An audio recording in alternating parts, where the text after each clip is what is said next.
Ganun ba yun? Sorry naman. Sa atin ang parang for today's video. Kasama kami eh.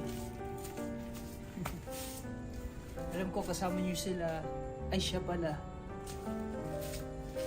Welcome back to my YouTube channel. So ngayon mga bunso, syempre alam naman natin na August 31 na ngayon.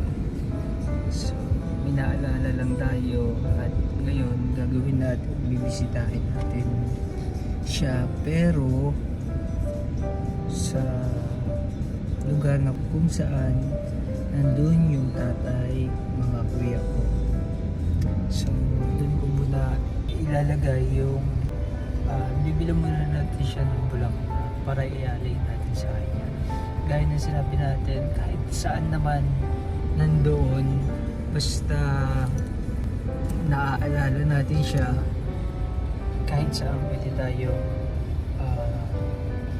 magtirik na kandila o mag-alay ng bulaklak. So ngayon, yung lugar na yun, at least kahit pa paano din, makabisita din ako sa tatay ko.